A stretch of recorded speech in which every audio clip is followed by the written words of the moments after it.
Banker ഞാനാണ്. യുദ്ധസമ്മർദ്ദം ഇവിടെ നിലനിർത്തിക്കൊണ്ട് ടെഹ്റാനെ പൂട്ടാനാകട്ടെ അമേരിക്കൻ പ്രസിഡന്റ് ഡൊണാൾഡ് ട്രംപ് പുതിയ നീക്കം നടത്തുന്നു. പശ്ചിമേഷ്യയിൽ ഇറാനെതിരെ പരമാവധി സമ്മർദ്ദം ചെലുത്താനുള്ള നീക്കങ്ങളുമായിട്ടാണ് അമേരിക്കൻ പ്രസിഡന്റ് ഡൊണാൾഡ് ട്രംപ് രംഗത്ത് വന്നിരിക്കുന്നത്. ഇറാന്റെ മരവിപ്പിച്ച സാമ്പത്തിക ആസ്തികളിൽ അമേരിക്കയ്ക്ക് പൂർണ്ണ നിയന്ത്രണമുണ്ട് എന്നും ചുരുക്കത്തിൽ ഞാൻ അവരുടെ ബാങ്കറാണ് എന്നുമുള്ള ട്രംപിന്റെ പരാമർശം ഇപ്പോൾ പുതിയ സാമ്പത്തിക യുദ്ധത്തിന്റെ സൂചനകളാണ് നൽകുന്നത്.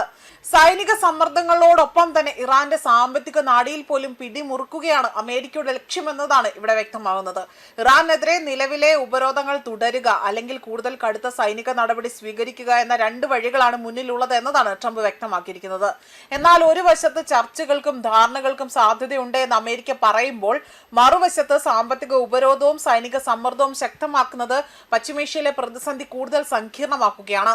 അതേസമയം അമേരിക്കയുടെ നീക്കങ്ങൾക്ക് മറുപടിയുമായി തന്നെ ഇറാനും പ്രാദേശിക ശക്തികളും അവിടെ നയതന്ത്ര നീക്കങ്ങൾ ശക്തമാക്കുന്നുണ്ട്.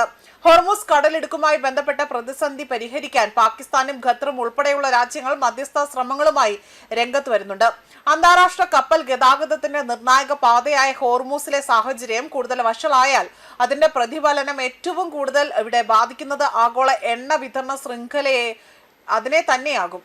ഇറാന്റെ ആസ്തികൾ മരവിപ്പിച്ചുകൊണ്ട് സാമ്പത്തിക സമ്മർദ്ദം വർദ്ധിപ്പിക്കാനുള്ള അമേരിക്കൻ തന്ത്രം എത്രത്തോളം ഫലപ്രദമാകുമെന്നതും ഒരു ചോദ്യമാണ്. പതിറ്റാണ്ടുകളായി തന്നെ ഉപരോധങ്ങളെ അതിജീവിച്ച ഇറാൻ വീണ്ടും അമേരിക്കൻ സാമ്പത്തിക സമ്മർദ്ദത്തിന് വഴങ്ങുമോ, അതോ ഹോർമുസ് ഉൾപ്പെടെയുള്ള തന്ത്രപ്രധാന മേഖലകളിൽ അതിനൊരു പ്രതിരോധം ശക്തമാക്കുമോ എന്ന ചോദ്യവും ഉയരുന്നുണ്ട്. യുദ്ധഭൂമിയിൽ മാത്രമല്ല പണത്തിന്റെ ലോകത്തും അമേരിക്ക ഇറാൻ പോരാട്ടം പുതിയ ഘട്ടത്തിലേക്ക് കടക്കുകയാണ്. അമേരിക്കയുടെയും ഇറാന്റെയും വാദപ്രതിവാദങ്ങൾക്കിടയിൽ പോലും മധ്യസ്ഥയ്ക്കായി തന്നെ പ്രാദേശിക ശക്തികൾ ഇവിടെ ശ്രമങ്ങൾ ഊർജിതമാക്കിയിട്ടുണ്ട്.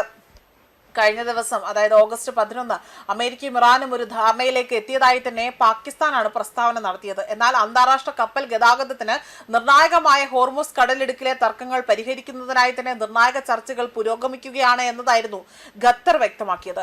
എന്നാൽ ചർച്ചകൾ ഒരു വശത്ത് നടക്കുമ്പോഴും മേഖലയിലെ തന്ത്രപ്രധാന ജലാശയങ്ങളിലും കപ്പലുകൾക്ക് നേരെ പുതിയ ആക്രമണങ്ങൾ റിപ്പോർട്ട് ചെയ്യപ്പെടുന്നുണ്ട്.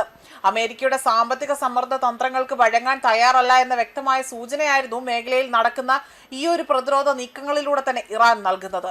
ഒരു സ്വതന്ത്ര പരമാധികാര രാജ്യത്തിന്റെ വിദേശ നിക്ഷേപങ്ങളും ആസ്തികളും നിയമവിരുദ്ധവുമായി തന്നെ മരവിപ്പിക്കുകയും തങ്ങളാണ് അവരുടെ ബാങ്കർ എന്ന അഹങ്കാരത്തോടു കൂടി തന്നെ പ്രഖ്യാപിക്കുകയും ചെയ്യുന്ന നടപടി ഇപ്പോൾ വളരെയധികം അന്താരാഷ്ട്ര നിയമങ്ങളുടെ ലംഘനമാണ് എന്നതാണ് ചൂണ്ടിക്കാട്ടുന്നത്.